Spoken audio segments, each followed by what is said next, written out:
Considérez les trois façons dont le sacrifice rédempteur de Christ vous apporte des bienfaits dès maintenant. Premièrement, il rend possible le pardon des péchés. En exerçant la foi dans le sang versé de Jésus, nous avons la libération par rançon. Oui, le pardon de nos fautes. Éphésiens 1,7. Ainsi même, si nous avons commis un péché grave, nous pouvons demander à Dieu de nous pardonner au nom de Jésus. Si nous sommes vraiment repentants, Dieu nous fait bénéficier de la valeur du sacrifice rédempteur de son Fils. Au lieu d'exiger la peine de mort que nous encourons en raison de notre péché, il nous pardonne et nous bénit en nous accordant une bonne conscience. Acte 3, 19, 1 Pierre 3, 21. Deuxièmement, le sacrifice rédempteur de Christ est le fondement de notre espérance. Dans une vision, l'apôtre Jean a vu qu'une grande foule, que personne ne pouvait compter, survivrait à la fin catastrophique et proche de l'actuel système de choses.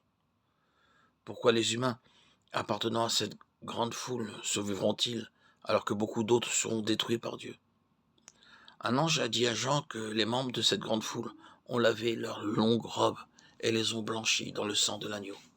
Jésus-Christ, Apocalypse 7, 9, 14.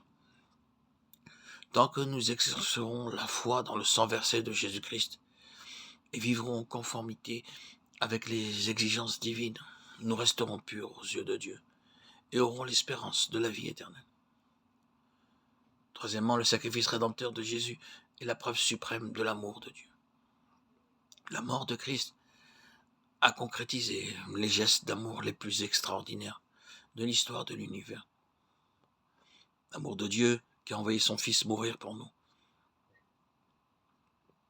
L'amour de Jésus qui s'est offert volontairement comme rançon. Jean 15, 13, Romains 5, 8.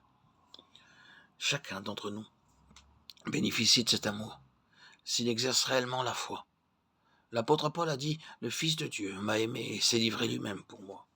Galates 2, 20, Hébreux 2, 9, 1 Jean 4, 9, 10. Manifestons donc notre gratitude pour l'amour que nous ont témoigné Dieu et Christ en exerçant la foi dans le sacrifice rédempteur de Jésus. Une telle attitude mène à la vie éternelle. Jean 3, 36. Toutefois, notre salut n'est pas la raison essentielle de la vie et de la mort de Jésus sur la terre. Non. Sa préoccupation principale était quelque chose de plus important. Une question d'ampleur universelle.